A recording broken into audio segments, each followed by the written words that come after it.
내가 팔면 올라가고 내가 사면 떨어진다. 이것을 명쾌하게 설명해주는 사람도 책도 별로 없습니다. 그저 그런 것이라고 말할 뿐입니다. 하지만 마이클 무브신의 통섭과 투자에서는 내가 팔면 올라가고 내가 사면 떨어지는 기이한 현상을 다양한 학문으로 증명해냅니다. 책 내용이 조금은 어려울 수 있지만 읽으면 읽을수록 뭔가 새로운 것을 알아간다는 것에 오는 뿌듯함이 있었습니다. 하지만 이 책이 마음에 들었던 이유는 따로 있습니다. 왜냐하면 이 책은 코스톨라니의 주장을 모두 증명하고 있기 때문입니다. 이 책으로 여러분들은 투자 대가들의 진심 어린 조언들의 근거를 확인할 것이고 그 조언들에 더욱 확신을 가지게 될 것이며 그것을 바탕으로 여러분들만의 투자 원칙과 투자 전략을 만드는데 많은 도움이 될 것이라고 확신합니다. 저는 이 책의 내용을 44개의 포인트로 정리했으며 오늘 영상의 백미는 14번부터의 내용입니다. 하지만 저는 처음부터 보는 것을 추천드립니다. 처음부터 봐야 14번부터의 내용을 쉽게 받아들일 수 있기 때문입니다. 그럼 시작하겠습니다.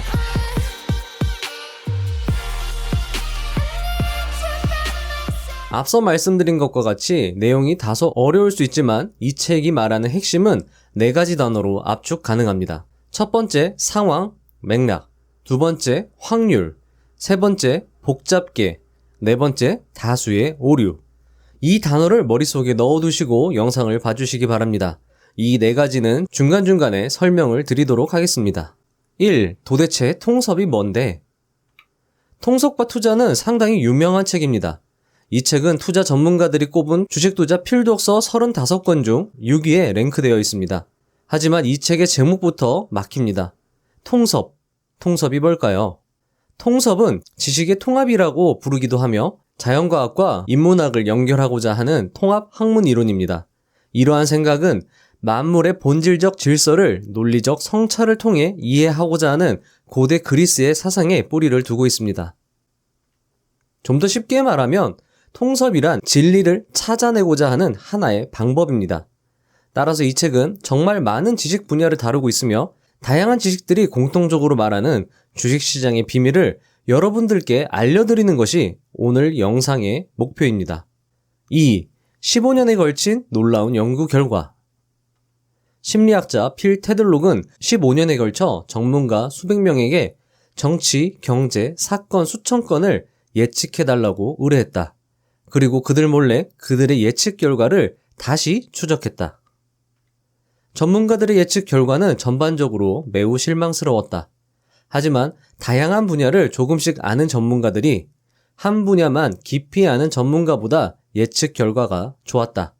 즉, 통섭, 다양한 지식을 가진 사람들의 예측 능력이 좋았다는 것이다. 저자는 정치, 경제, 주식시장 분야는 복잡계의 성격을 띠며 이런 복잡계에서 어떠한 현상을 설명하거나 예측하기 위해서는 하나의 지식, 이론이 아닌 통섭을 이해할 필요가 있다고 강조하고 있습니다. 자, 이 책을 읽다 보면 이 복잡계라는 단어가 많이 나오는데요. 이 복잡계의 특성을 알아야지만 주식시장에서 현명하게 대처할 수 있다고 저자는 책 내용 내내 강조하고 있으니까요. 복잡계라는 단어에 집중을 해주시기 바랍니다. 3. 상황과 속성. 자, 이제 상황 나왔죠. 상황과 맥락이 상당히 중요합니다. 주식시장에서. 한번 들어보시죠. 상황은 고려하지 않고 속성에만 집중하는 투자 기법은 문제가 있다. 때로는 비싸 보이는 주식이 실제로 쌀 수도 있고 싸 보이는 주식이 실제로는 비쌀 수도 있기 때문이다. 실제로 싼지 비싼지는 상황에 좌우된다. 그러나 펀드 판매사들은 펀드 매니저들에게 속성 기반 투자 기법을 제안하면서 이 기법을 고수하라고 권유한다. 그래서 성장주 투자 펀드는 PER이 높음에도 매출과 이익이 증가하는 종목들로 포트폴리오를 채운다. 그리고 가치주 투자 펀드는 기업의 성장성은 무시한 채 PER이 낮아서 수익률이 높아 보이는 종목들로 포트폴리오를 채운다. 실제로 펀드 매니저 대다수는 속성 기반 투자 기법만으로 초과 수익을 달성할 수 있다고 생각한다. 이런 속성 기반 투자 기법은 이론에 근거한다. 하지만 이론은 현실과 거리가 있다는 점에서 경계 대상이다. 하지만 이론을 조건부 인과관계 설명으로 정의하면 훨씬 더 현실적이게 된다. 자, 말이 조금 어려운데요.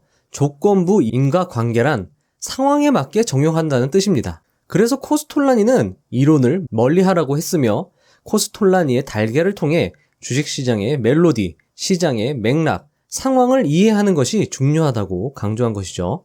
4. 확고한 이론이 되려면 상황에 따라야 한다. 확고한 이론이 되려면 적절한 분류가 필수적이다. 적절한 분류란 속성이 아닌 상황에 기반한 분류를 말한다. 상황 기반 분류 이론은 상황이 바뀌면 행동도 바뀌어야 한다고 말해준다. 반면 속성 기반 분류 이론은 상황이 바뀌어도 기존 행동을 고수하라고 말한다. 흔히 대가들의 투자 전략은 절충형이라는 말이 있다. 어쩌면 속성 기반이 아니라 상황 기반이라고 표현하는 편이 더 정확할 것이다. 자, 여러분들, 코스톨라니는 이 절충형 투자 전략을 뭐라고 했죠? 순종 투자 전략이라고 했죠? 그리고 그런 순종 투자 전략을 따르는 사람을 순종 투자자라고 했습니다. 모든 투자자들은 의식적이든 무의식적이든 이론을 사용한다. 하지만 이것을 명심하라. 전체 맥락을 반영할 때 이론이 확고해진다는 사실을. 속성 기반 전략만 고수하다가 기대했던 성과를 얻지 못하고 좌절하는 투자자가 너무도 많다. 자, 여러분들, 이 말을 조금 더 곱씹어 볼 필요가 있는데요. 코스톨라니와 랄프 웬저는 시장 분위기가 좋지 않으면 아무리 좋은 기업이라도 주가가 올라가기 힘들며 시장 분위기가 좋으면 별 볼 일 없는 기업도 주가가 올라갈 수 있다고 얘기했습니다. 사와카미 같은 경우에는 기업 분석의 20%, 환경 분석의 30%, 미래 추론에 50%의 힘을 쏟으라고 한 것도 이와 같은 이유에서입니다. 자, 여러분들 앞에 4가지 단어 중 첫 번째 단어, 상황과 맥락을 여러분들 꼭 기억해 주시기 바랍니다. 중요합니다. 5. 깊이 생각했다면 이미 성공한 것이다. 저자는 카지노의 주인이 되기 위해서 깊이 생각하는 것을 강조하고 있습니다. 깊이 생각했다면 과정이 훌륭한 것이며 결과가 어찌 되었든 간에 이미 그것은 성공이라는 것입니다. 로버트 루빈 전 미국 재무부 장관은 2001년 하버드 연설에서 이렇게 말했습니다. 아무리 생각 없이 결정해도 성공하는 경우가 있고 깊이 생각하고 결정해도 실패하는 경우가 있다. 왜냐하면 잠재적 실패 가능성은 언제든 현실화될 수 있기 때문이다. 그러나 장기적으로 더 깊이 생각하고 결정할수록 결과가 더 좋아진다. 그리고 결과보다는 과정을 기준으로 평가할 때 사람들은 더 깊이 생각하게 된다. 세계적인 프로 도박사인 데이비드 스클랜스키의 포커 이론에서는 이렇게 기재되어 있습니다. 철저한 계산, 생각을 바탕으로 가장 유리한 쪽에 돈을 걸었다면 실제로 돈을 따든 잃든 이미 돈을 번 셈이다. 마찬가지로 제대로 계산, 생각하지 않고 불리한 쪽에 돈을 걸었다면 실제로 돈을 따든 잃든 이미 돈을 잃은 셈이다. 6. 과정의 중요성. 과정은 무시한 채 결과에만 몰두하는 투자자가 많다. 왜냐하면 결국 남은 것은 결과이며 측정하거나 평가하기도 과정보다는 결과가 더 쉬운 편이기 때문이다. 투자자들은 결과가 좋으면 과정이 좋았고 결과가 나쁘면 과정이 나빴다고 추정하는 치명적 실수를 저지른다. 반면 투자, 도박과 같은 확률 분야에서 장기간 최고의 실적을 기록한 사람들은 모두 결과보다 과정을 중시한다. 자, 여러분들 여기서도 행간을 한번 읽어볼 수 있겠죠? 여러분들이 정말 열심히 노력을 해서 어떤 결과가 나빴다고 하더라도 여러분들 그 과정이 절대 나빴다고 폄하하지 말라는 겁니다. 여러분들이 생각하고 심사숙고하고 노력했다면 실패했어도 손실을 봤어도 여러분들은 이미 돈을 딴 것이고 이미 그것은 성공했다라는 겁니다. 자, 여러분들 여기서도 보시면 이 투자와 같은 확률 분야에서 결국 나중에 이기는 사람들은 이 과정을 중시했다는 겁니다. 꼭 여러분들 명심하시고 계속 저와 함께 이렇게 책 읽어 나가시고 생각하시고 공부하시고 조사하시면서 하시면 분명히 큰 수익을 볼 수 있을 것입니다. 7. 투자에서 과정을 중시하는 것이란? 결과만을 생각하는 사람들은 펀더멘털이 튼튼하고 훌륭한 기업의 주식을 그에 합당한 가격에 매수한다. 과정을 중요시 여기는 사람들은 이미 튼튼하고 훌륭한 기업이 아니라 펀더멘털이 괜찮은 기업임에도 주가가 그것을 반영하지 못한 기업의 주식을 매수한다. 경마의 핵심은 우승 확률이 가장 높은 말이 아니라 실제 우승 확률보다 배당률이 높을 만한 말을 찾아내는 것이다. 마찬가지로 투자의 핵심은 주가 상승이 확실한 기업이 아니다. 투자의 핵심은 주가가 상승할 확률보다 수익률이 높을 만한 종목을 찾는 것이다. 이 간단한 원리를 따른다고 생각하는 사람들이 많을진 몰라도 실천하는 사람은 거의 없다. 실제로 이런 사고방식을 따르는 사람은 수익률에 주목한다. 우승마가 아니라 우승 확률과 수익률 사이의 괴리를 찾아내야 한다.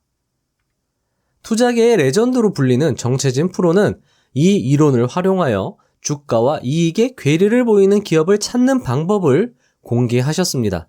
그리고 저는 정채진 프로님이 공유해 주신 방법을 좀 더 개인 투자자들이 쉽게 활용할 수 있도록 부자회사원 HTS 파일을 만들었습니다.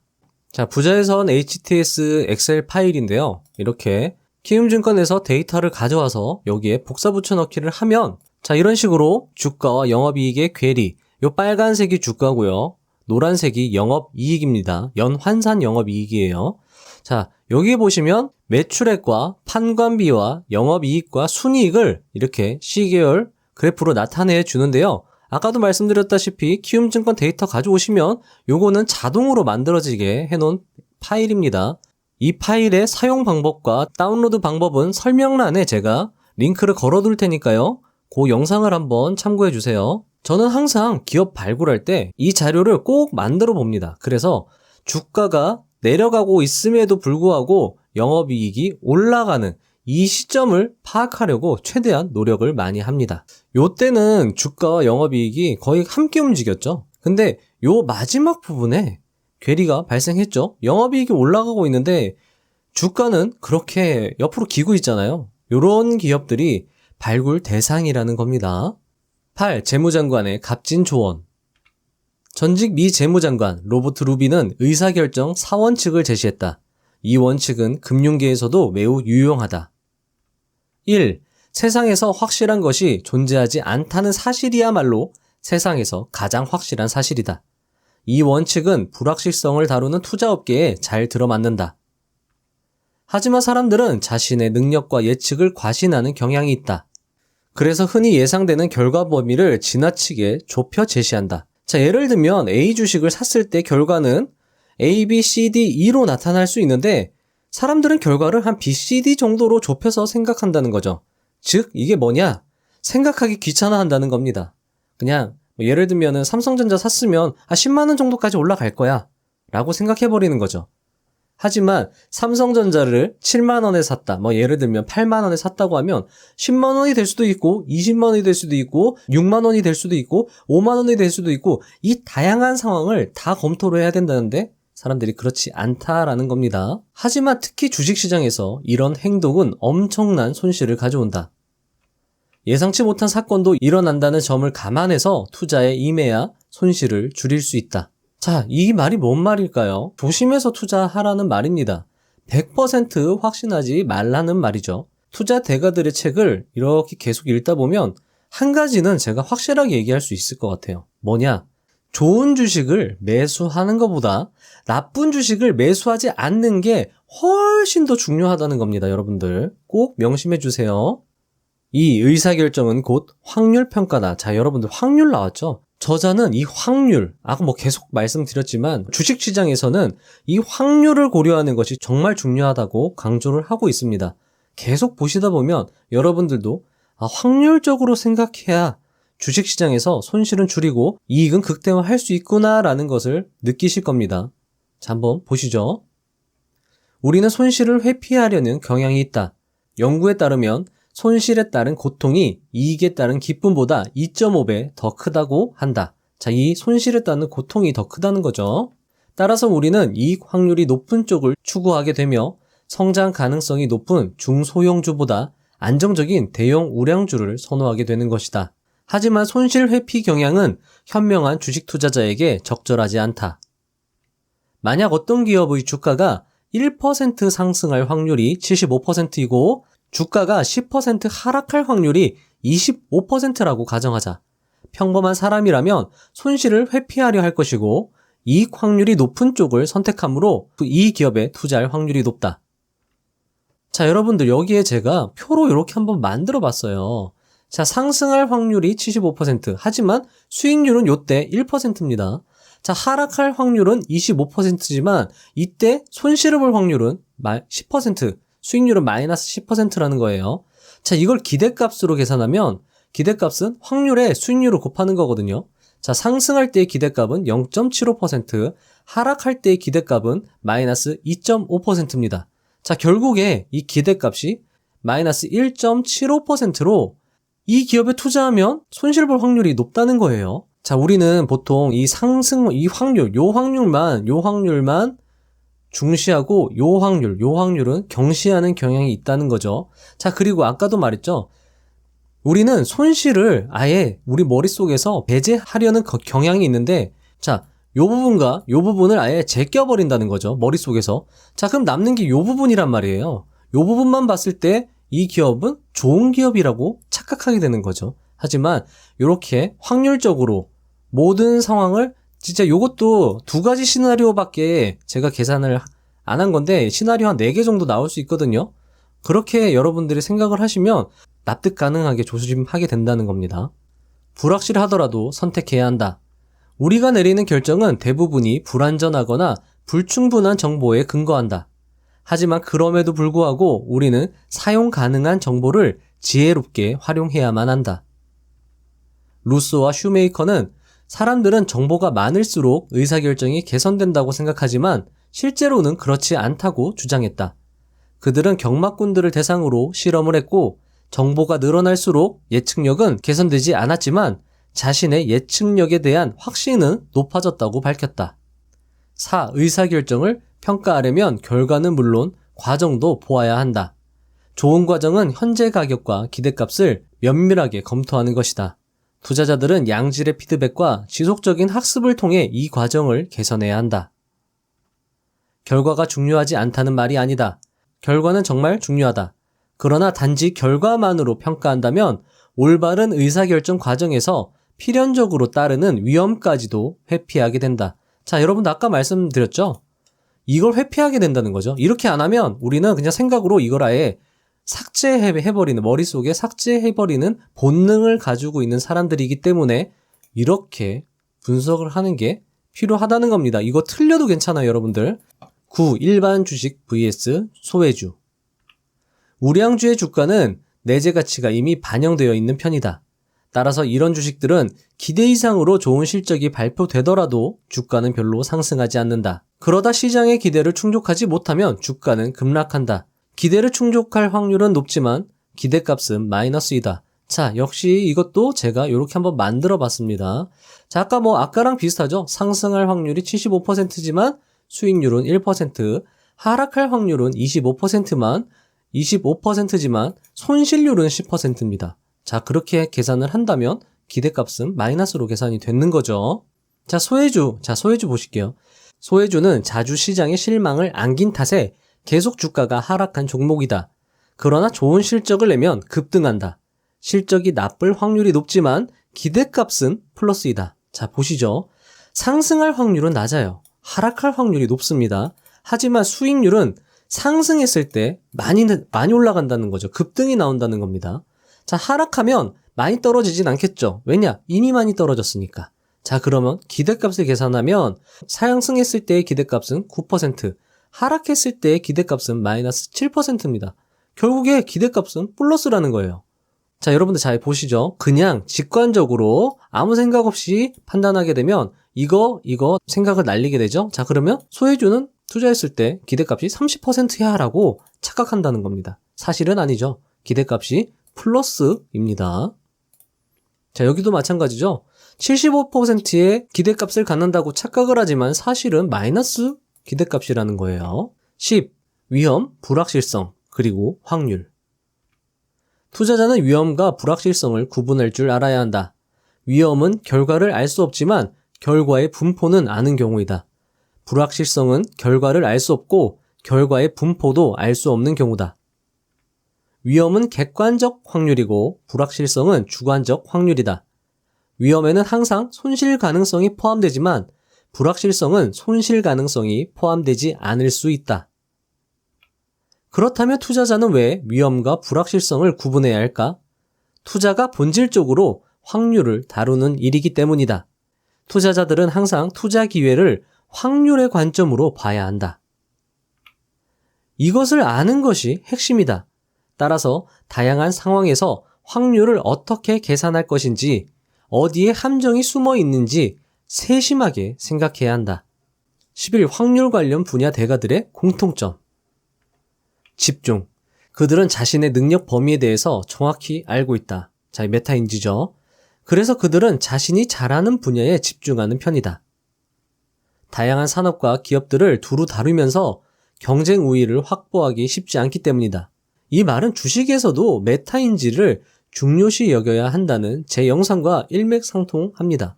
자, 이 영상인데요. 여러분들, 이 영상도 제가 설명란에 링크를 걸어 드릴 테니까요. 이 영상 다 보시고 이 영상도 한번 보세요. 괜찮습니다. 다양한 상황 분석.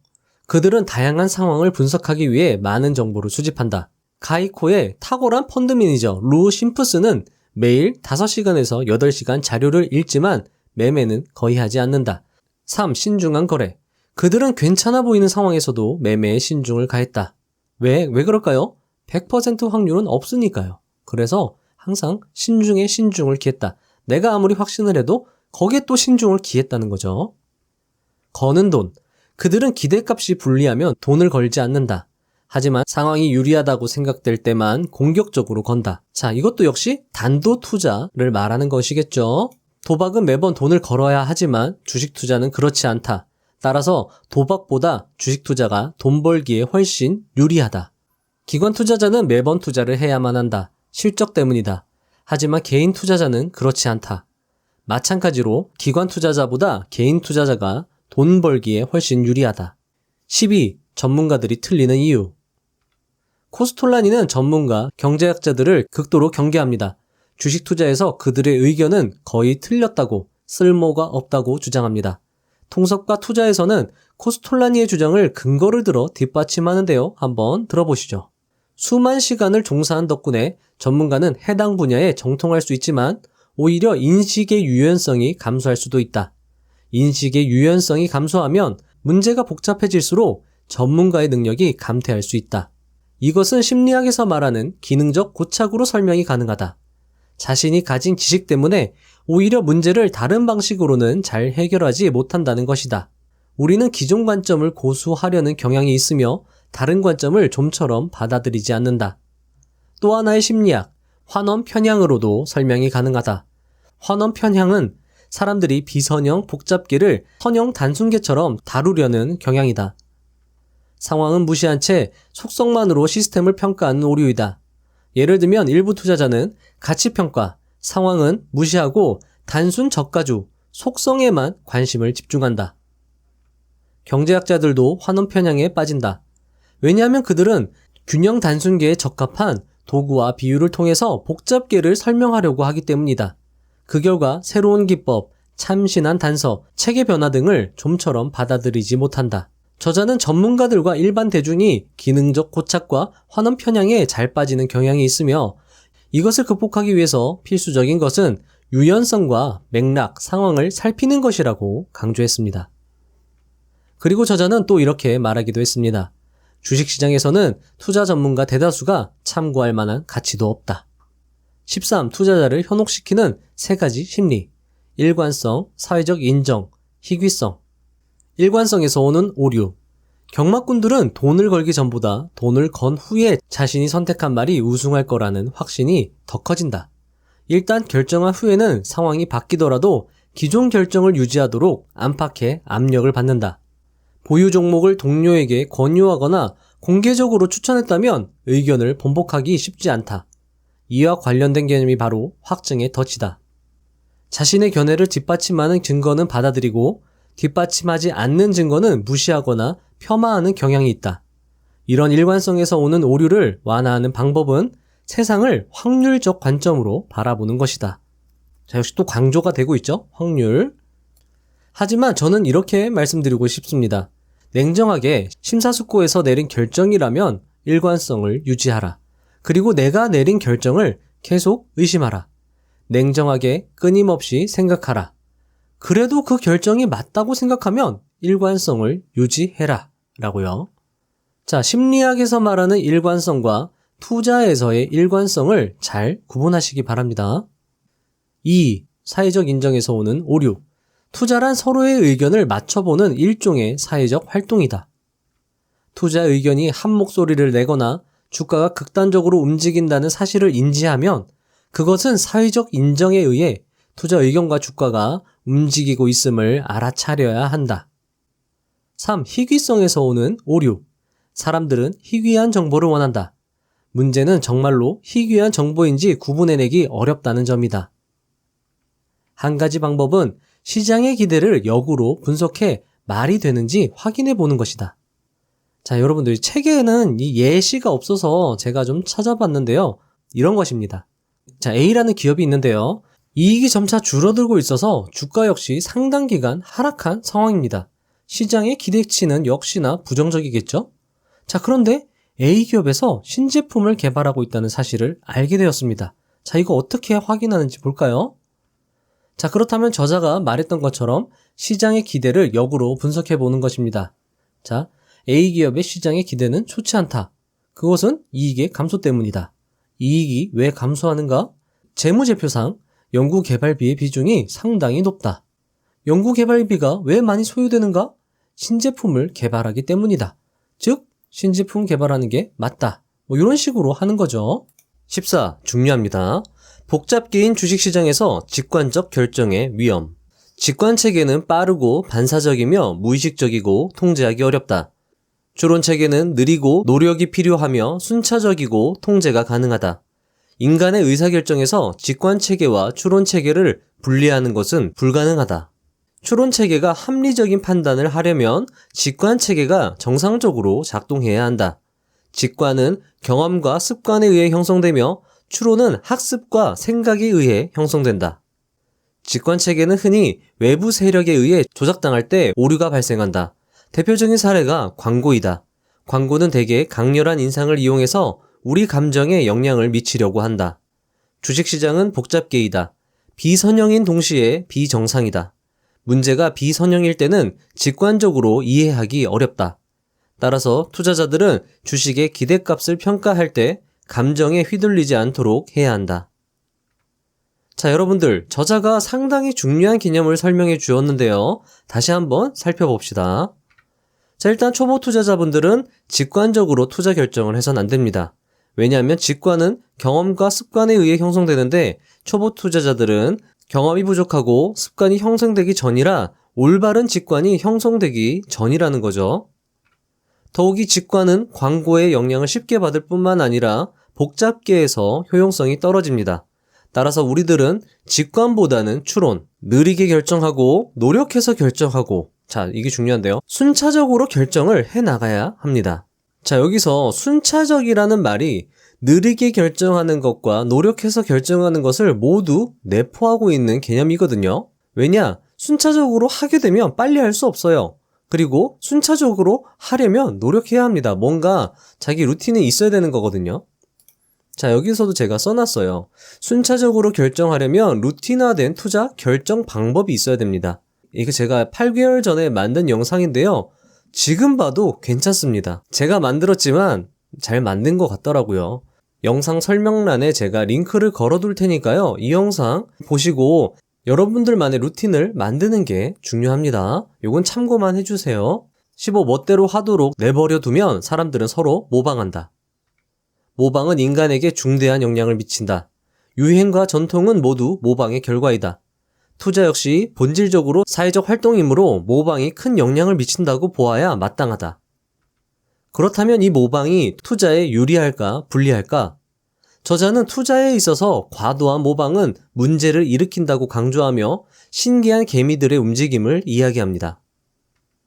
개미들은 앞개미를 따라가는 습성이 있으며 따라가는 개미들의 숫자가 증가해 임계점을 돌파하는 순간 원형선회라는 현상이 발생해 개미들이 죽을 때까지 원을 그리며 돌게 된다고 합니다. 자, 이런 식으로 개미들이 도는 거예요. 가끔 개미들이 이런 식으로 뭉쳐져 있는 거를 보셨을 수도 있겠는데요. 어쩌다 일개미 한 마리가 이탈하게 되면 그때서야 원형선의 현상이 소멸된다고 하네요. 그러면서 저자는 말합니다.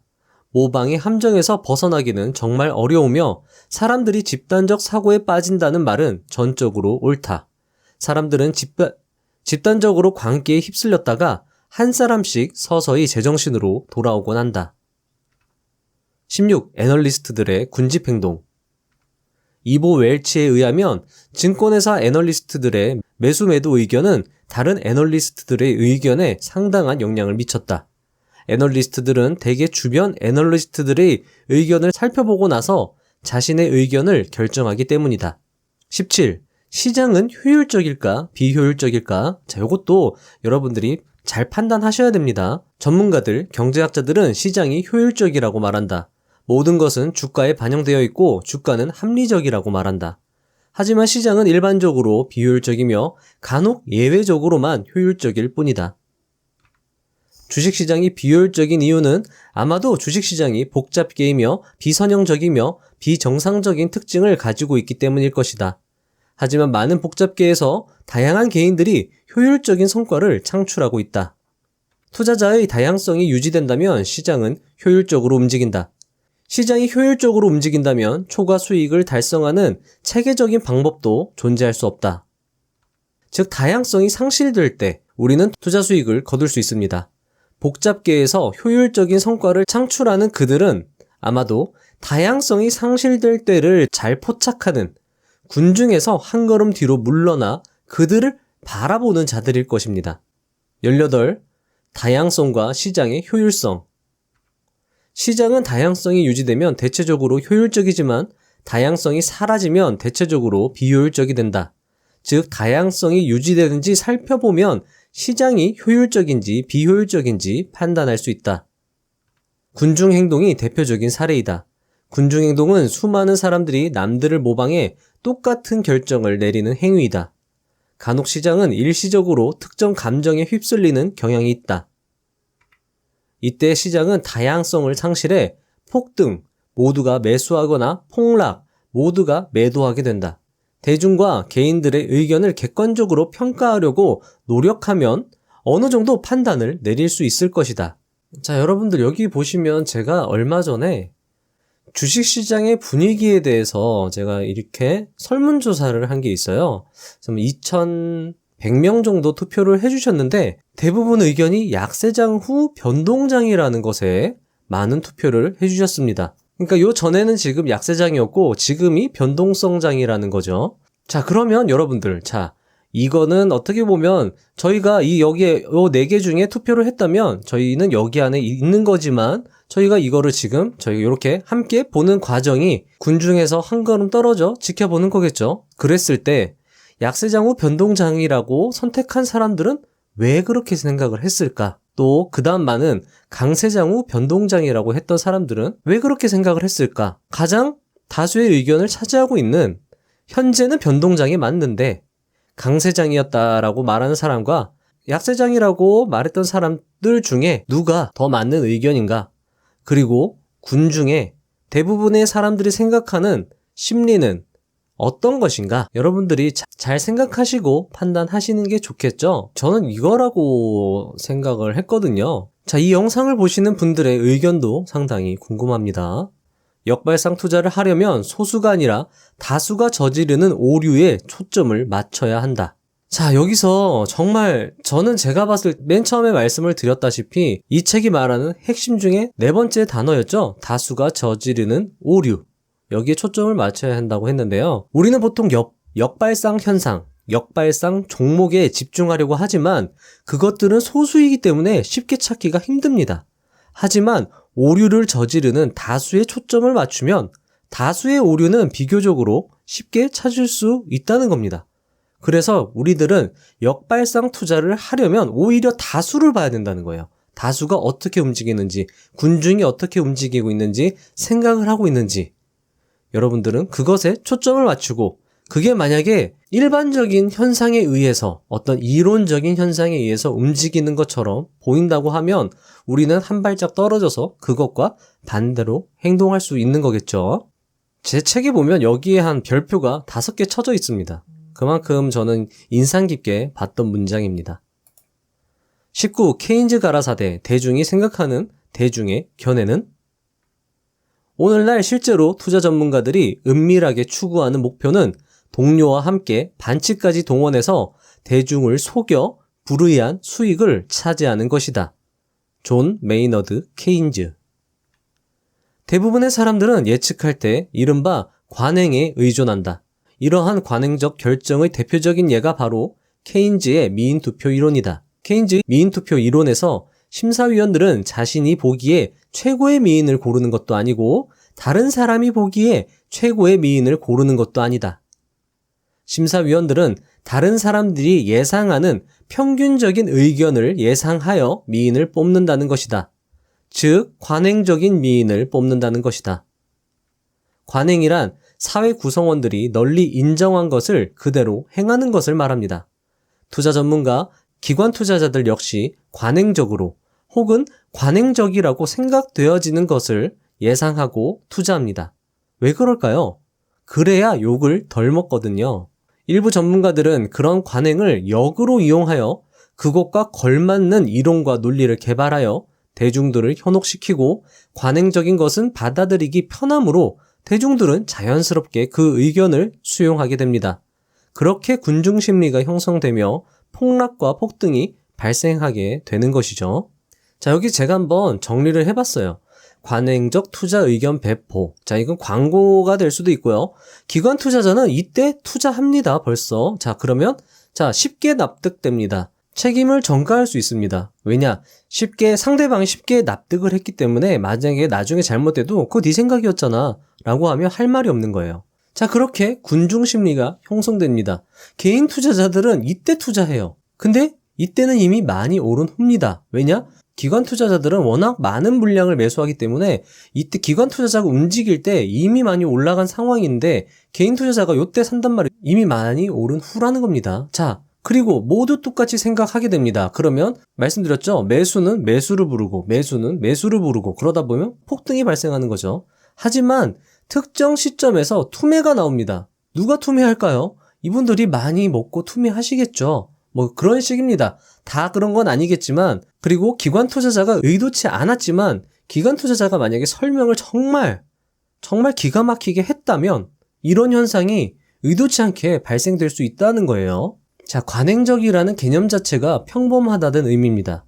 복잡계인 주식시장에서 평범한 논리는 맞지도 않을 뿐더러 초과 수익 역시 얻기 힘듭니다. 자, 이것은 코스톨라니의 페타콤폴리 현상, 기정사실화와 일맥상통하는 현상이겠죠. 자, 일단 중요한 거는 관행적 그리고 직관적으로 투자를 결정하는 건 정말 위험할 수 있다라는 겁니다. 20. 정보의 중요도 평가. 거짓말에는 세 종류가 있다. 거짓말, 새빨간 거짓말, 그리고 통계다. 레너드 코트니. 정보의 중요성을 가늠할 수 있으면 투자는 물론 인생에도 큰 도움이 된다. 투자를 하려면 정보를 수집하고 분석해야 한다. 투자자들은 정보 수집과 분석을 통해 경쟁 우위를 확보하려고 줄곧 노력했다. 하지만 이제는 기술 진보, 인터넷 등으로 경쟁 우위를 확보하기 어려워졌다. 요즘은 공정 공시 규정으로 대형 펀드에서 개미 투자자에 이르기까지 모두가 주요 정보를 동시에 입수한다.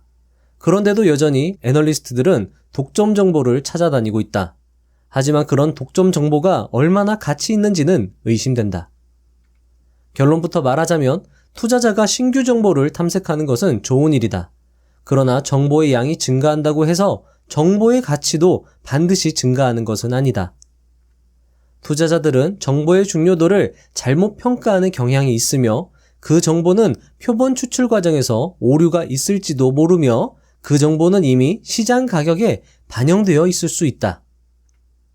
즉, 다양한 정보를 접해야 하는 것은 맞지만 많이 모으든 적게 모으든 그 정보가 맞든 틀리든 이래나 저래나 정보 자체로는 효용 가치가 상당히 떨어진다는 것입니다. 저는 정보란 나 이외의 것들로부터 나온 모든 것이라고 정의 내리고 싶습니다. 그리고 정보란 나의 가공을 한번 거쳐야 쓸모 있어진다고 할 수 있죠. 가공된 정보는 더 이상 정보가 아닙니다. 그것은 가공된 순간 생각이 됩니다. 자, 정보가 가공되는 순간 생각이 되는 거예요, 여러분들. 약간 이런 거죠. 누가 나한테 어떤 얘기를 해줬어요. 그러면 왜 나한테 이런 얘기를 할까? 이런 식으로 한 번이라도 의심해 보라는 겁니다. 그리고 그 말이 정말 맞는 말인가? 저 사람이 왜 저런 얘기를 하지? 의도가 뭘까? 이런 식으로요. 저는 코스톨라니의 말을 빌어 이렇게 말씀드리고 싶습니다. 정보는 곧 파산이다. 21. 투자자들이여 머리를 써라. 혁신은 경제 발전의 중요한 요인이다. 혁신으로 변화에 적응한 기업은 살아남아 크게 성장하며 변화에 적응하지 못한 기업들은 시장에서 퇴출된다. 혁신에 의해 시장에 거품이 끼며 그 거품은 언제나 사그러들었다. 이런 거품의 현상과 붕괴 패턴은 특별할 것도 없다. 장래에도 똑같은 모습이 반복될 것이다. 따라서 우리는 거품 형성과 붕괴 패턴이 존재하며 이런 패턴은 자주 나타날 수 있음을 인지할 수 있다. 자, 여기 제가 혁신에 의해서 거품과 붕괴가 일어나는 과정을 한번 정리해 본 겁니다. 하나씩 말씀을 드릴게요. 혁신으로 특정 산업이 성장합니다. 자, 그러면 일부 기업이 크게 성장해요. 그러면 시장이 활기를 띱니다. 해당 산업 부분의 기업, 우후죽순으로 증가합니다. 자, 이거를 여러분들 전기차 분야로 해석하시면 쉬워요. 주가가 상승하며 광기, 득세, 주식시장 열풍이 발생합니다. 자, 그러면 거품이 형성돼요. PER이 900까지도 올라갑니다. 자, 우후죽순으로 증가했던 기업들 중 성공하지 못한 기업들은 속출합니다. 그럼 주가가 하락하겠죠? 자, 하나 둘씩 정신 차리기 시작합니다. 황급히 매도하겠죠? 자, 그러면 주가는 또 하락합니다. 이런 식으로 거품이 형성됐던 게 꺼지게 되는 겁니다. 자, 그러면 마지막에는 몇몇 기업들만 생존하게 되는 것이죠. 제가 앞전 영상에서도 설명을 드렸지만 지금 테슬라가 요때 상당히 주목을 받으면서 주가가 많이 상승했죠. 자, 그리고 우후죽순으로 증가 시작하는 단계입니다. 자, 현대차도 뛰어들었죠. 지금 애플도 만든다고 하죠. 그리고 LG전자에서는 자동차 반도체를 만든다고 하죠. 이런 식으로 지금 계속 전기차 시장에 뛰어들고 있습니다. 여러분들이 그런 것들을 인지하시고 주식 투자에 임하시면 좋을 것 같습니다.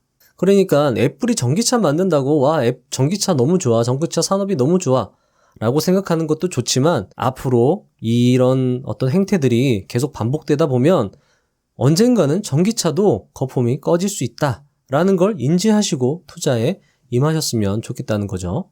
어느 기업이 성공하고 실패할지 알 수 없다.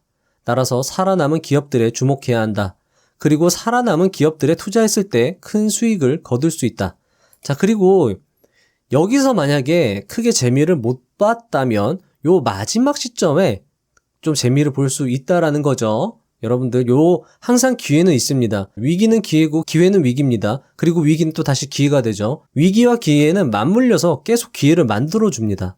여러분들이 눈을 크게 뜨고 공부하시고 관심 가지시면 언제나 기회는 찾을 수 있을 겁니다. 그리고 기회는 준비된 자에게 찾아오게 되는 거죠. 22. 승리의 비결. 장기 전망과 단기 전망 사이의 균형.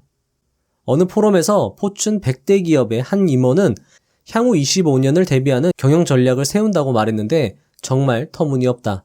장기란 결국 단위기를 모아놓은 것이다. 자, 이 말도 정말 주옥 같죠? 고속도로에서 차 바로 앞을 보면 먼 곳에서 무엇이 나타나는지 알 수 없다.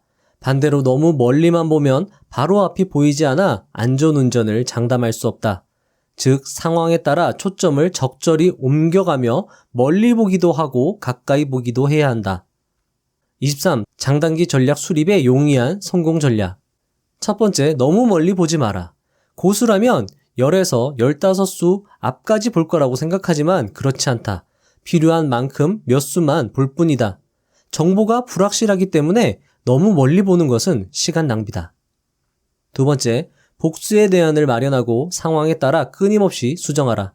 고수는 이리저리 수를 따져본 뒤 움직인다. 좋은 수가 떠올랐다고 바로 두지 않는다. 더 좋은 수가 있는지 따져본다. 복수의 대안을 비교해야 더 좋은 수를 찾을 수 있다. 3. 상대를 읽어라. 이기는 사람은 상대를 면밀히 파악한다. 고수는 상대의 움직임 하나하나에서 상대의 생각을 읽어낸다. 저는 이것을 군중의 생각을 읽어라 라고 표현하고 싶네요. 네 번째, 티끌모아 태산. 상대가 알아채지 못하거나 까짓것, 그쪽이나 챙기셔 라고 생각하며 무시한 자그마한 이득을 취하라. 자그마한 것들이 중요하다. 이 자그마한 움직임 하나하나는 큰 의미가 없을지도 모르지만 여러 번 쌓아가다 보면 게임 전체가 유리해질 수 있다. 24. 쓰러졌는데 일어설 수 없어요. 평균 회귀와 턴어라운드. 경쟁 우위를 지속적으로 유지하는 경우가 드물다는 사실에 비추어 보면 경쟁 우위를 달성하기란 대단히 어렵다는 것이 본 연구의 핵심 결론이다. 더구나 경쟁 우위를 일정 기간 유지했더라도 추락할 확률은 비교적 높다. 로버트 위긴스. 저자는 1979년에서 1999년까지 IT 기업 140개의 현금 흐름 이익률을 분석한 차트를 제시합니다. 그리고 그 차트를 분석한 결과를 이렇게 도출해냅니다. 기업이 고수익을 누린다면 경쟁자가 생겨나 이익이 감소하게 되며 수익성이 형편없으면 구조조정 등으로 이익이 회복된다. 즉 다른 투자 대가들이 말하듯이 저자도 기업의 이익은 평균으로 회귀한다고 강조하고 있습니다. 그리고 저자는 턴어라운드에 대해서 이렇게 이야기합니다. IT 기업과 소매기업 1200개를 분석했다. 두 업종 모두 매우 유사한 결과를 보였지만 결과는 유쾌하지 않았다. 실적이 부진한 기업이 안정적으로 회복하는 경우는 두 산업 모두 약 30% 정도였다. 일시적으로 회복하는 경우가 두 산업 모두 약 25%, 아예 회복이 불가능한 경우가 약 50%였다. 자, 여러분들 보시면 턴어라운드가 쉬운 게 아니라는 겁니다. 그리고 실적 부진이 2년간 지속된 기업은 두 업종 모두 27% 정도였으며 5년간 지속된 기업은 두 업종 모두 60% 정도였다. 즉 주가가 싼 기업은 대부분 그럴 만한 이유가 있는 것이고 과거에 장기간 초과 이익을 기록했다고 해도 실적이 부진하면 회복이 어렵다는 것이다. 따라서 저자는 고수익을 지속적으로 누리는 기업이 분명히 존재하며 시장에서 이 같은 실적의 지속성을 제대로 평가하지 못하는 사례를 찾아 장기로 투자하면 탁월한 수익을 얻을 수 있다고 강조하고 있습니다. 저는 개인적으로 평균 회귀 이론에는 동의하지만 턴어라운드에 대해서는 저자의 의견에 조금 부정적입니다. 왜냐하면 저자는 턴어라운드 기업을 설명하기 위해 통계 자료를 사용했기 때문입니다. 통계 자료는 앞서 말씀드린 바와 같이 3대 거짓말에 해당합니다. 실적이 부진하다고 모두 나쁜 것은 아닙니다. 특히 새로운 사업 또는 사업 확장을 위해 설비 투자를 진행 중이라면 그것은 오히려 더 나은 실적으로 연결될 수 있습니다.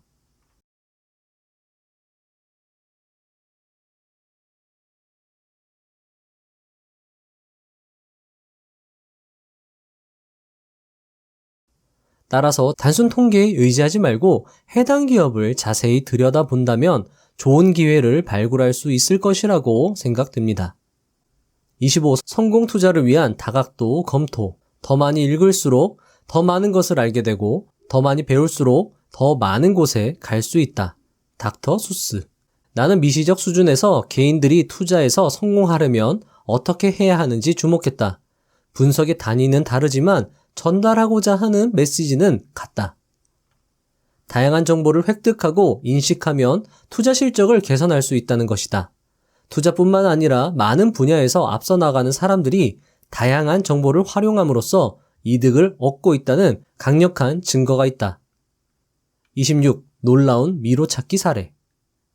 미로를 역량이 비슷한 사람이 개별적으로 찾는 것과 그 사람들이 서로의 경험을 공유하며 찾는 것의 차이는 확연하였다. 집단적 해결에 참여한 개인의 수가 많으면 많을수록 문제를 해결하는 데 소요되는 에너지는 확연히 줄어든다. 이는 개미에서도 찾을 수 있다. 개미들은 먹이를 찾기 위해 아무데로 흩어진다. 하지만 개미들은 먹이를 발견하면 돌아올 때 화학물질로 흔적을 남긴다. 그렇게 개미들은 먹이로 도달하는 가장 짧은 길을 찾아낸다는 사실이 밝혀졌다. 또 하나 신기한 것은 개미들이 주기적으로 정해진 길을 벗어나 다시 무작위적인 길찾기 과정을 시작한다는 것이다. 그렇게 개미들은 새로운 음식을 발견한다. 즉 개미들은 본능적으로 다양성을 찾는 것이다. 다양성을 함유하는 것은 이익을 얻기 위해 반드시 필요하다. 27. 다양성 확보하기. 잘 정의된 시스템에서 전문가들은 쓸모가 있다. 하지만 구조가 복잡해지면 보통 사람들의 집합이 전문가 개인보다 문제를 더 잘 해결하기도 한다. 주식시장이 웬만한 사람들보다 대체로 똑똑하다는 것은 경험적 사실로 증명되었다. 따라서 주식시장과 같은 복잡계에서 전문가가 되려면 두 가지 핵심 특성을 지녀야 한다. 첫 번째, 머릿속으로 시뮬레이션을 실시해 여러 전략을 구상하고 선택할 수 있어야 한다. 전설적인 헤지펀드 매니저인 조지 소로스는 이렇게 말한다. 모든 정보를 모아 소화하고 자신의 의견을 곁들여 어디까지 걸러내 활용할지 판단할 줄 알아야 합니다. 차트를 보기도 하지만 다루는 정보 대부분은 말로 표현된 것이지 통계적 수치가 아닙니다. 두 번째, 정보를 다양한 곳에서 획득해야 한다.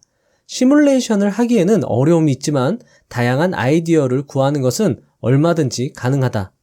다양한 생각을 받아들이면 미약한 신호를 잘 찾아낼 수 있다. 새로운 기술이나 개발 같은 미약한 신호는 지배적 흐름에서 벗어나 새로운 흐름의 시작일 수도 있고 예상치 않은 곳에서 제때 나오는 적절한 정보일 수도 있다. 실제로 최근 연구에 따르면 비공식적 학습이 조직 내부에 필요한 지식의 70%를 충족하는 것으로 나타났다. 정보 자료가 다양하면 유용한 아이디어를 찾는 일도 그만큼 개선할 수 있다는 증거는 많다. 정보 자료가 너무 적으면 다양성의 힘을 간과할 위험에 빠진다. 물론 정보가 많으면 불필요한 정보를 걸러내야 한다는 단점도 있다. 하지만 사려 깊은 투자자들이 다양한 관점에서 접근한다면 투자 실적을 개선할 수 있고 인생도 풍요롭게 만들 수 있다. 자, 저 역시 멤버십 영상으로 3, 4년 공부하고 조사할 동행 기업을 선정하여 계속 조사를 하고 있습니다.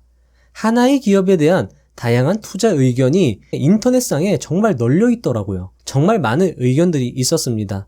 다양한 의견들을 종합해보면 뭔가 의미 있는 결과를 도출할 수 있지 않을까 생각이 됩니다. 28 부자회선의 증명. 다양한 집단은 효율적이며 다양한 의견이 공존하는 주식시장은 효율적이다.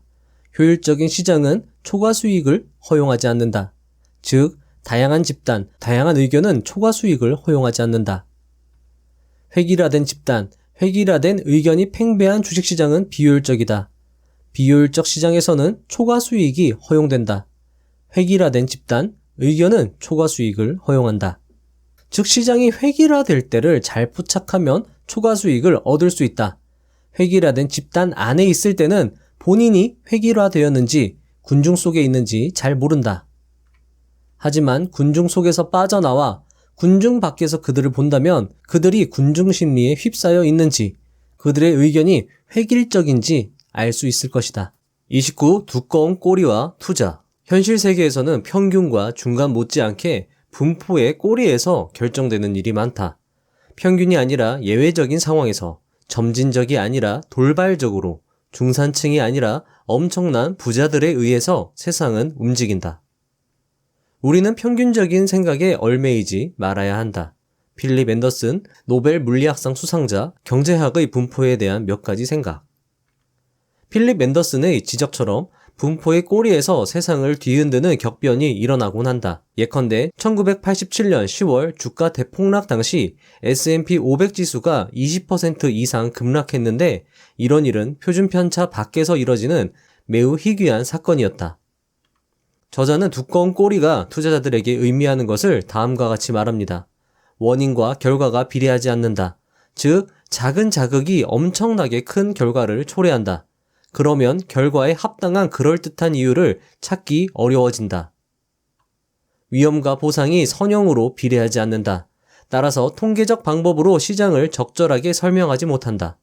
통계 기법으로 포트폴리오를 구성하면 위험을 과소평가하게 된다. 그래서 레버리지와 헤지펀드가 처참히 실패하는 것이다. 자, 여러분들 여기도 제가 한번 정리를 했는데요. 자, 완벽한 이론이라고 생각을 하면 사람들은 확신을 하게 되고요. 확신이 지나치면 대규모로 몰빵 투자를 하게 됩니다. 자, 몰빵 투자를 하게 되면 폭망하거나 큰 성공을 거두겠죠. 하지만 문제는 이 폭망할 때입니다. 폭망하게 되면 자신이 지금까지 모아왔던 자금을 모두 잃게 되겠죠. 그래서 워렌 버핏도 확신에 차서 집중 투자를 하더라도 투자 규모는 전체 자산의 40% 규모였다고 주주총회에서 밝히기도 했습니다. 하지만 이것도 역시 장기 투자로 극복이 가능합니다. 왜냐하면 고장난 시계도 하루에 2번은 맞거든요. 그렇기 때문에 장기 투자하면 언젠가는 올라갈 수 있지만 역시나 이 심사숙고라는 전제가 필요하겠죠. 30. 통계의 위험성. 금융시장에 통계기법을 적용하는 것은 매우 위험하다. 그런데도 이론가와 실무자는 매일 이런 짓을 하고 있다. 통계, 정규분포와 현실, 금융시장은 전혀 다르다. 주가가 하루에 20% 급락하는 것의 확률은 통계적으로 사실상 0으로 볼 수 있다. 하지만 그런 일은 실제로 발생했으며 당시 손실액은 자그마치 2조 달러가 넘었다.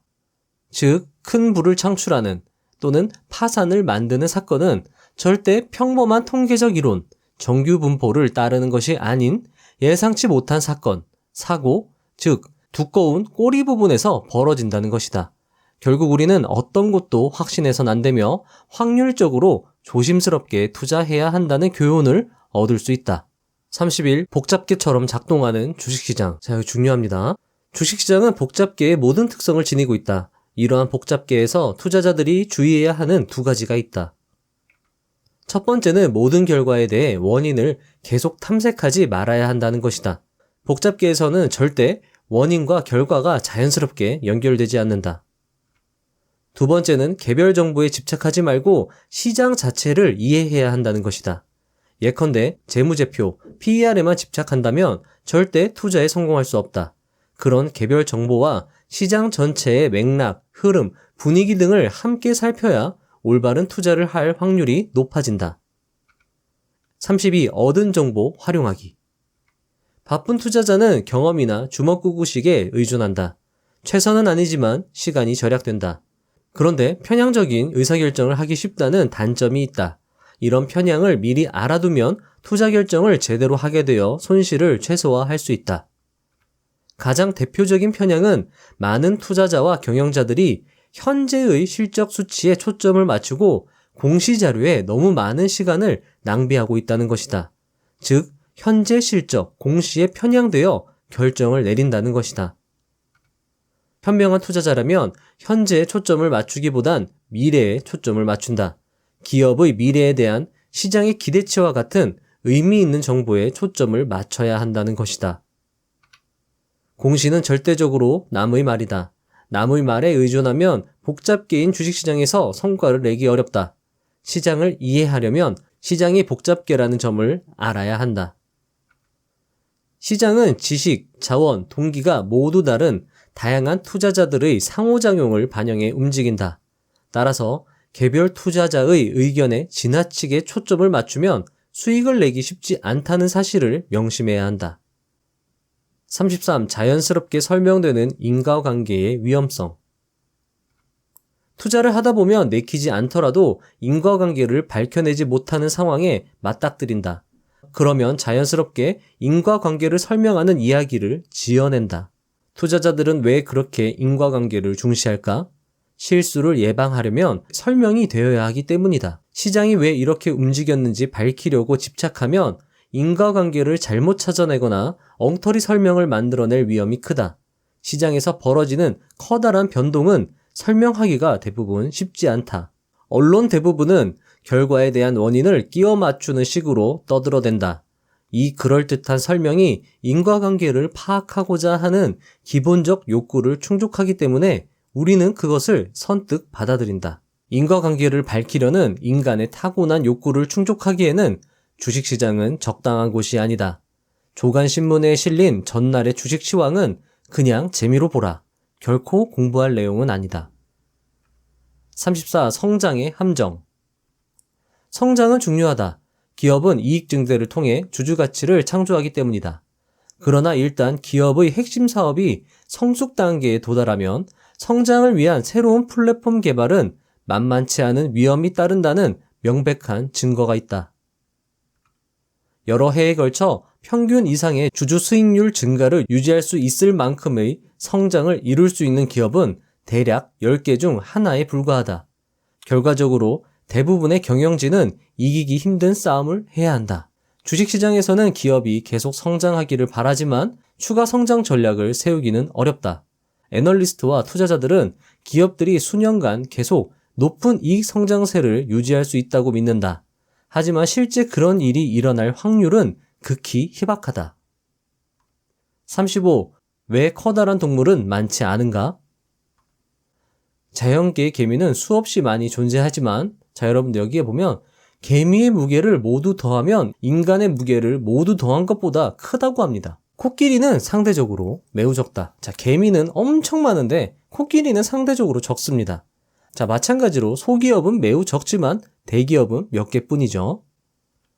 왜 호랑이와 같은 큰 육식동물은 상대적으로 드물고 개미와 같은 작은 동물은 넘쳐날까? 생태학자들은 모든 동물이 자기만의 생태적 지위를 갖기 때문이라고 설명한다. 옥스퍼드 대학의 찰스 엘튼 교수는 큰 동물이 살아남는데 작은 동물들을 필요로 한다는 통찰력 있는 이론을 제시했다. 즉, 몸집이 커다란 동물은 작은 동물에 비해 에너지의 원천이 더 희소하므로 개체수가 적다. 이것을 어떻게 투자에 적용할 수 있을까? 첫째, 기업은 생물종과 마찬가지로 각각의 생태적 지위가 있다. 현재 지위를 고려하면 기업의 성장 잠재력에 대한 통찰을 갖게 될 것이다. 즉, 여러분들 이 말이 조금 어렵지만 이렇게 해석하시면 더 쉬울 것 같습니다. 변화에 적응하는 기업이 있게 마련이고 될 기업은 떡잎이 새파랗다는 것이죠. 둘째, 소기업보다 대기업의 성장률 변동이 더 작다는 강력한 증거들이 있다. 대기업은 종종 성장률이 정체되므로 투자자들의 기대 수준이 하향 조정되고 주가는 부진한 모습을 보인다. 마지막으로 투자자들은 종종 과거의 성장을 보고 미래의 성장을 짐작하는데 기대에 부응하지 못하면 실망한다. 성장의 패턴을 이해하는 투자자라면 지나친 기대감이 초래하는 손실을 피할 수 있을 것이다. 36. 대표님, 우리 회사가 포춘 50에 진입했습니다. 그러니 당신은 해고입니다. 기업 규모와 성장률 분포를 연구하여 다음 4가지 특징을 밝혀냈다. 첫 번째, 기업 규모 분포는 지프의 법칙을 따른다. 여러분들 지프의 법칙이 제가 좀 설명하기 어려워서 책에는 자세히 나왔는데 좀 뺐어요, 제가.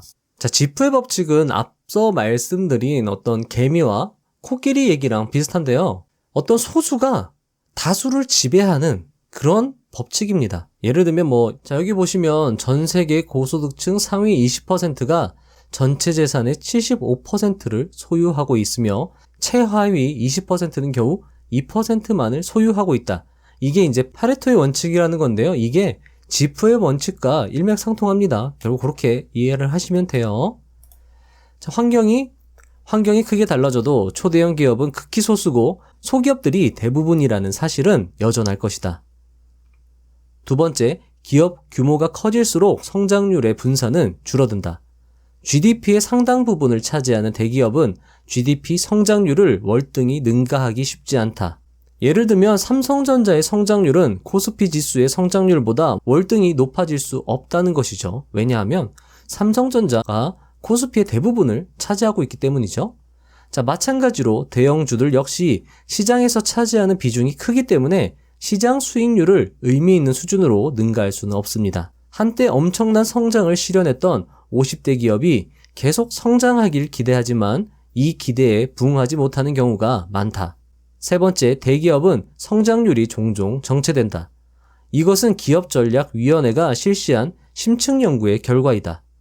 일단 기업이 충분한 수준의 매출 규모에 도달하면 성장률이 정체된다는 사실이 드러났다. 정체가 나타나는 매출 규모는 세월이 지나면서 상승했지만 1990년대 후반에는 200에서 300억 달러 수준이었다. 포춘 50대 기업들은 50대 기업에 진입하기 전에는 상당히 높은 성장률을 기록했으나 50대 기업에 진입한 후 성장률이 낮아지는 경향을 보였다. 네 번째, 산업 대부분은 동일한 라이프 사이클을 따른다. 어떤 산업이든 초창기에는 빠르게 성장하면서 신규 기업도 많이 등장한다. 다음 단계에서는 퇴출되는 기업이 많아지는 반면 살아남은 기업은 높은 경제적 이익을 얻는다. 그 다음 단계에서는 산업의 성장률이 점진적으로 둔화된다. 성숙 단계에 접어들면 기업들은 성장을 멈추고 경제적인 이익은 균형 상태에 가까워진다. 대기업들은 성숙 단계인 경우가 많다. 대기업은 여러 이유로 작은 기업에 비해 성공적으로 혁신하기가 어렵다. 진실은 모든 기업은 언제까지나 고속 성장할 수 없다는 점이다. 자, 코스톨라니는 이것을 나무는 하늘 끝까지 자라지 않는다라고 얘기를 했었죠. 37. 시골 이발사 이야기.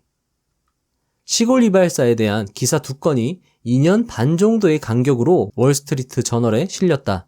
첫 번째 기사에서는 이발사의 믿음이 전혀 흔들림이 없었다. 투자액은 엄청났고 다른 사람에게 투자 조언을 하고 조기 은퇴도 생각하고 있었다. 두 번째 기사에서 이발사는 주식시장과 투자 전문가들에 대한 믿음을 모두 잃고 주식 투자보다 카지노 게임을 선호했다. 이발사가 낙관론자에서 비관론자로 변한 것은 더 많이 안다고 간주되는 투자 전문가들의 감성이 바로 그렇게 변했기 때문이다. 자, 이 말도 상당히 의미가 있고 중요한 말입니다. 요 3페이지가 저는 정말 지금 이 시점에서 중요할 수 있다라고 생각을 하거든요. 38. 애취. 감성이 어떻게 정반대로 바뀌는지 이해하려면 독감의 전염 과정을 살펴봐야 한다. 직관적 핵심 국면은 2가지이다. 첫 번째, 생각이 얼마나 쉽게 전파되는가 하는 전염의 정도다. 둘째는 얼마나 많은 사람이 마주치는가 하는 상호작용의 정도이다. 독감의 전염성이 매우 강하더라도 감염자들 사이에 상호작용이 많지 않다면 대규모로 전염되는 사태는 없을 것이다. 상호작용이 많더라도 전염성이 없다면 마찬가지이다. 그러나 전염성이 높고 상호작용이 높다면 독감은 급속도로 확산된다. 벤저민 그레이엄은 이렇게 말했다. 시장에서는 가치 기준에 맞춰 주가가 변동되는 것이 아니라 주가에 맞춰 가치 기준을 수정한다. 사람들은 원칙에 근거하지 않고 남의 행동에 영향을 받아 가치 기준을 정한다. 주가는 타인들과의 집단적 상호작용을 반영한다. 우리는 모두 허용 임계점을 가지고 있는데 임계점을 넘는 일정 수의 사람들이 같은 행동을 보이게 되면 우리 역시 그렇게 행동한다는 것이다. 즉, 임계점을 돌파하면 생각은 쉽게 전파된다. 그리고 우리는 네트워크의 발달로 전보다 훨씬 더 쉽게 상호작용한다. 따라서 전반적인 투자 심리는 정말 한순간, 임계점을 넘는 그 순간이겠죠. 아주 쉽게 바뀌어버린다는 사실을 투자자들은 명심해야 합니다. 자, 이런 거죠. 자, 예를 들면 저는 A가 싫은데 다른 사람은 A가 좋대요. 그래서 저 사람은 그렇게 생각하는가 보다 했는데 점점 많은 사람들이 A가 좋다라는 거예요. 그래서 왜 A가 좋지? 나는 아닌데. 이렇게 생각을 하다가 점점 더 많은 사람들이 다 A가 좋다라는 거예요. 자, 그러면 저는 이제 어떻게 해야 되냐? 진짜 A가 좋은가? 그럼 다시 이제 A를 보는 거예요. 그러면 이제 좋은 점이 보이는 거죠. A가 좋은 거구나. 저기에 휩쓸려 버린다는 거죠. 그렇다는 겁니다. 39. 인간의 본성은 진보하지 않는다. 벤저민 그레이엄은 1940년 강의에서 이렇게 말했다. 증권 분석 기법은 많이 발전했지만 한 가지 중요한 부분에서 사실상 진척이 전혀 없다고 강조했다. 그것은 바로 인간의 본성이다. 시골 이발사의 두려움과 욕심은 과거에도 존재했고 미래에도 존재할 투자자의 전형이다.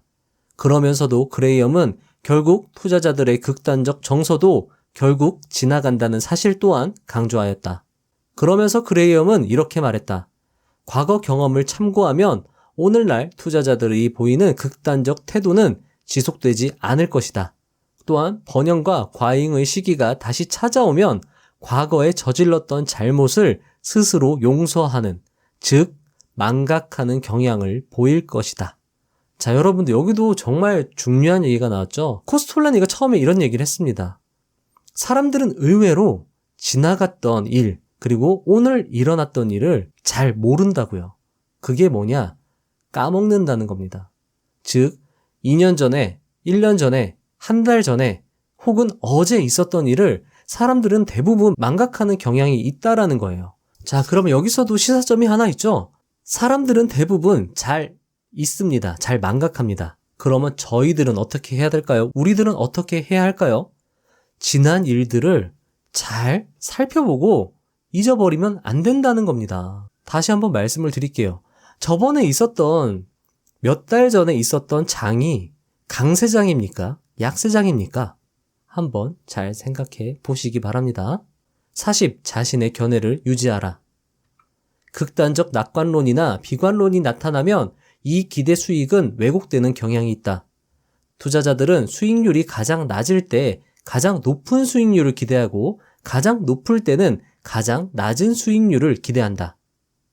2000년대 초반과 같이 시장이 어려울 때 집단적 사고를 피하고 자신의 견해를 유지한 투자자들은 오히려 좋은 결과를 얻었다. 특히 역사를 되돌아보고 여러 시나리오를 조심스레 고려하면 참고할 만한 기대 수익률을 얻을 수 있다. 워렌 버핏은 투자자들이 감정에 휩싸이고 계량적 분석을 무시하기 쉽다는 사실을 강조하며 다음과 같이 말했다. 투자자는 좋은 투자 대상인지 판별하는 능력이 필요하다. 여기에 시장에 팽배한 극단적 감정으로부터 자신의 생각과 행동을 단절하는 능력을 덧붙인다면 성공을 거둘 수 있다. 41. 성공적인 투자자가 되는 길. 수익성이 나쁜 이유를 고민하라.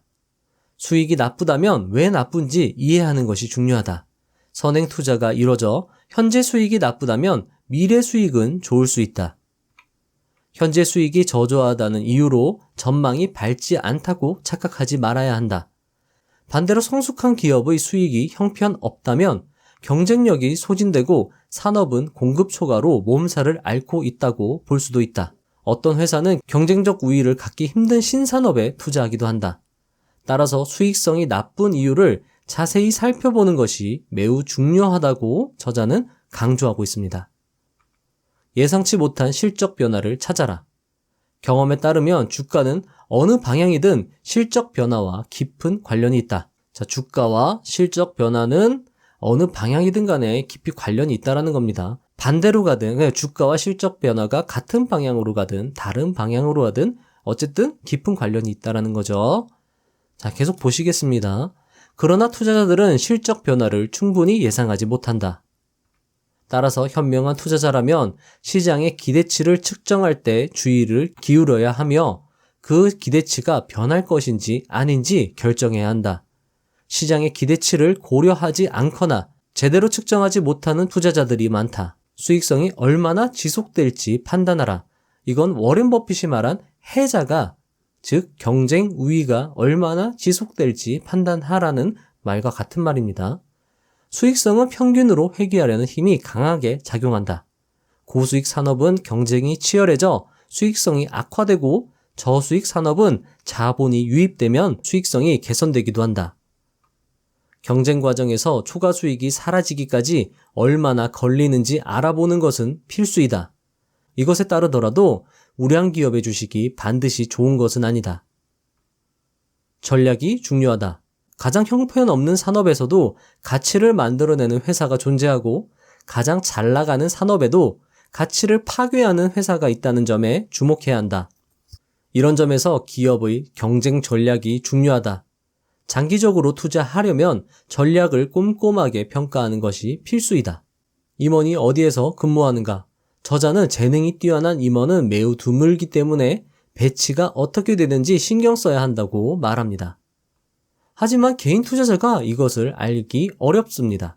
따라서 필립 피셔가 말한 임원들 간의 봉급 차이, CEO의 역량 등을 파악하는 것으로 대체해도 저는 좋을 것 같네요. 자, 임원들의 봉급 차이는 공시에 나오고요. CEO의 역량은 인터넷 검색하셔도 됩니다, 여러분들. 너무 처음부터 어렵게 하지 마시고요. 쉽게 할 수 있는 것부터 시작하시길 바라겠습니다. 그래도 충분히 잘하고 있는 겁니다. 42. 경영진의 중요성. 투자 과정에서 경영진 평가도 중요한가요?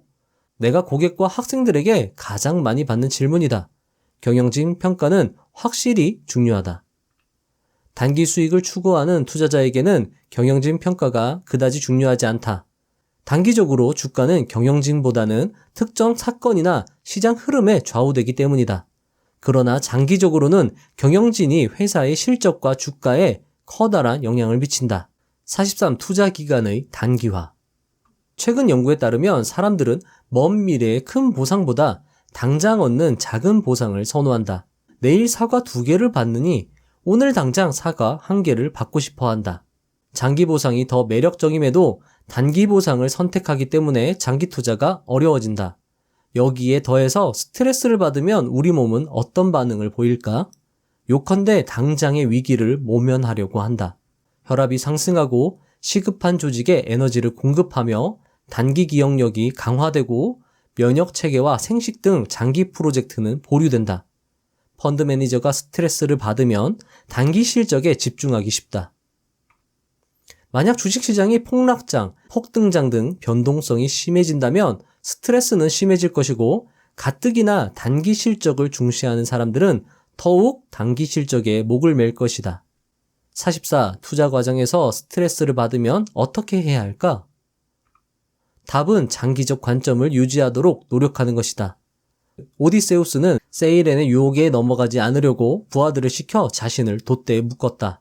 코스톨라니가 우량주에 투자한 뒤 수면제를 먹거나 3년 동안 감옥에 들어갔다 나오라는 말이 이해가 되는 부분입니다. 자, 여러분 여기서 마지막 하나 말씀드릴게요.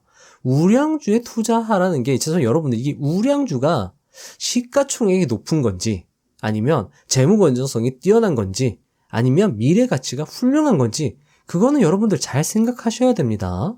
자, 오늘 영상은 여기까지인데요. 정말 오늘 영상은 길게 뽑혔네요. 하지만 제가 영상을 다시 만듦에도 불구하고 그렇게 지겹지가 않았습니다. 그만큼 조금 어렵지만 그래도 난이도가 있으면서도 뭔가 재밌는 그런 내용의 책이었던 것 같아요. 그렇기 때문에 여러분들 이 책 꼭 사서 더럽게 보시기 바랍니다. 줄도 막 쳐보고요. 별표도 치시고요. 모르는 건 적어놨다가 찾아서 공부하시고요. 그렇게 해야 여러분들 실력이 늘어나는 거고요. 앞에도 말씀드렸다시피 책을 그냥 보시면 안 됩니다. 책을 보시고 그거를 실질적으로 해봐야 내게 되는 겁니다. 여러분들 꼭 그거 명심해 주세요. 정말 긴 영상 보시느라고 수고하셨고요. 이 영상 끝까지 보셨다면 여러분들 정말 대단한 겁니다. 박수를 쳐드리고 싶습니다. 자, 다음 영상으로 찾아뵙겠습니다. 감사합니다. 부자가 되는 지름길로 저와 함께 달려가시죠.